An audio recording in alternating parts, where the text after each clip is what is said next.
Hello and welcome to Quick Learn Photography, straight to the point videos where I teach you everything that I've learned in over 10 years of professional photography. I'm James, and in this one we're going to learn about dynamic range, and by the end of this video you'll know what it is and how to use it.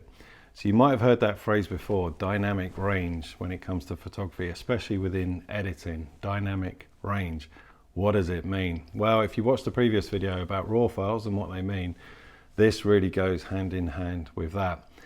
So when you edit an image, it's what you can extract from that image. So from dark shadows to light, and pulling down the highlights as well.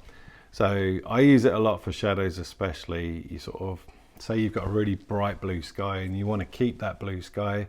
I underexpose, so everything below it in the tree line is usually pretty dark and shadowy, but I've exposed for the bright bit.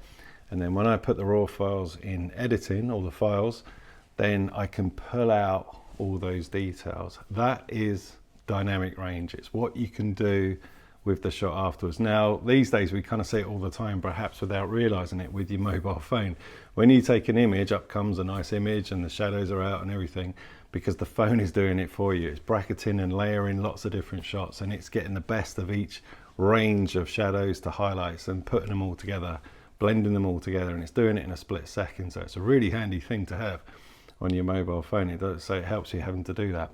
But when you use cameras, a lot of they don't really do that. No, well, my ones certainly don't anyway. So I rely on the dynamic range a lot, and it can be a really handy thing to have. Now, when it comes to how big the sensor is in your camera, this plays a huge role in how powerful that dynamic range is. So a mobile phone, take away all its gizmos and tricks that a mobile phone will do now. If you just had the one file where there was huge shadows and dark areas, the dynamic range is not as powerful as a bigger sensor camera. So then you go up in sensor size to like 1-inch sensor, which is much bigger than a mobile phone, then micro four thirds, then crop sensor, and then full frame sensors, where you can extract so much more power out of those images. That's dynamic range. So I think it's best that I show you what it is. So let's dive into some demonstrations and I'll show you the differences with dynamic range, what you can do with them, and the differences with the power output depending on how big your sensor is, and whether you need full frame or not, depending on your sort of photography.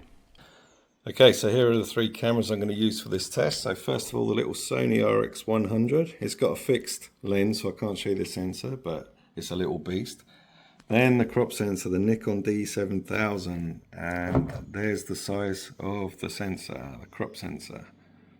So yeah, it's massive, and this is an amazing, powerful camera that doesn't cost a lot of money.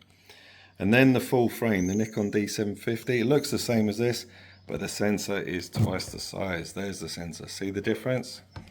Sorry about my reflection. So crop sensor, full frame, absolute monster. So let's see what all three can do with a very high dynamic range situation. So what I'm going to do for this test is I've got a cushion here with an extremely high dynamic range situation behind, and the cushion is dark. So we're going to try and get the details in editing from three different cameras. It's not very scientific, but it'll do the job. Okay, so we've jumped into Lightroom, and here's my three images. I tried to get the similar sort of exposure for the background. So, and that means that the cushion there, which could be a portrait of a person, would be in complete shadow.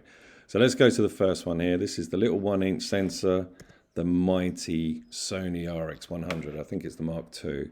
And it's a little beast considering it can fit in your pocket. So what we're concentrating here is the shadows. All right, so this is a raw file. If we go over to the develop module here, we got all these, so nothing's been touched. Let's go to the shadows and let's raise it up. There you go. So that's pulling out the detail, and it's pretty good. If we zoom in, look at that. That's pretty good. You can see the stitching and everything.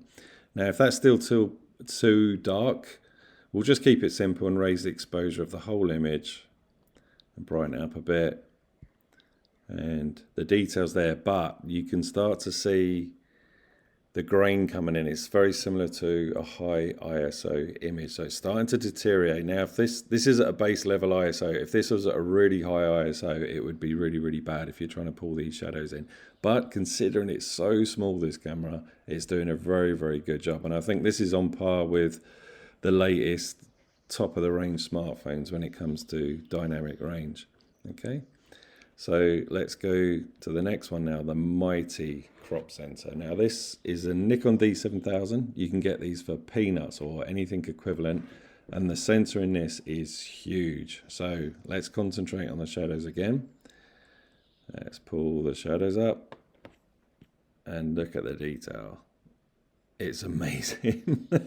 That is amazing. So if I go before and after, there you can see.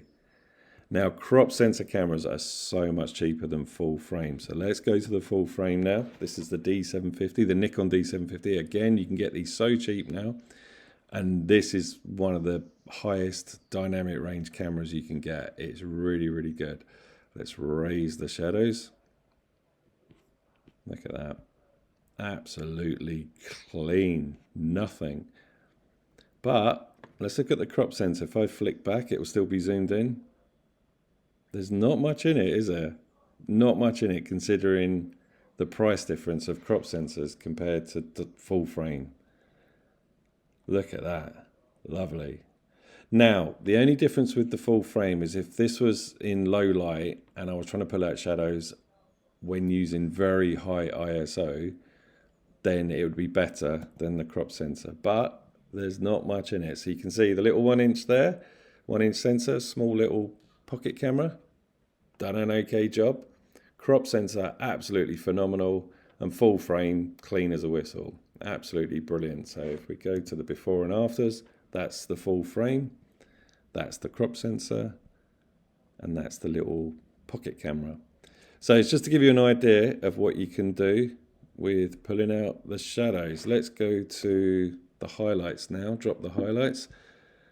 So yeah, you can retain a bit there. That's the little small 1 inch sensor camera.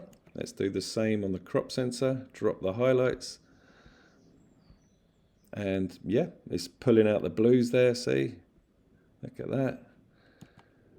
And do the same on the full frame camera. So it's preserving a bit of details in the highlights as well. It's a very washed out image there. I haven't edited it yet. Yeah, you can like do all kinds of editing, but yeah, did I go? Oh, I didn't drop the highlights all the way down. So this is the little pocket camera. So yeah, it's done an okay job. Look at that. And then you can really edit these shots and make it better. So yeah, I hope that helps with dynamic range.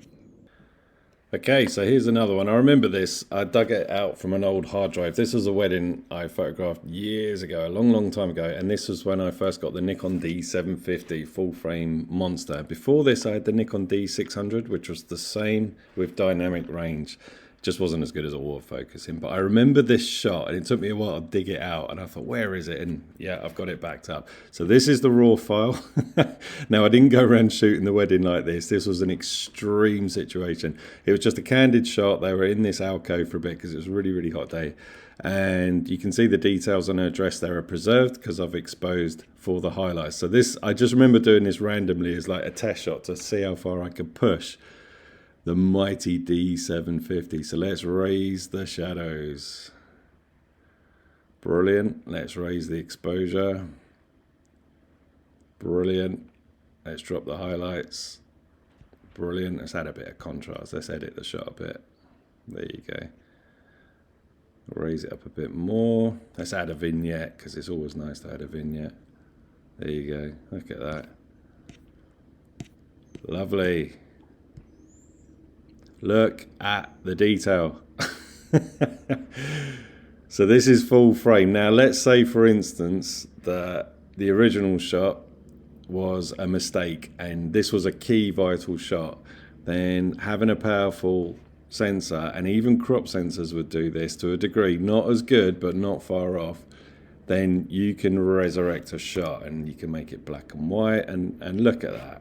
Let's make this into a really, really good wedding shot now. Even though it was a complete candid shot, they were in the shadow. He doesn't look very happy, but he's a really nice guy. Oh, that's zoomed in. Let's make it right a bit wider. There you go. And you got a really good wedding shot there, haven't you? I mean, they could use that. Look at the detail. So that's a RAW file in extreme. So let's reset it. Boom.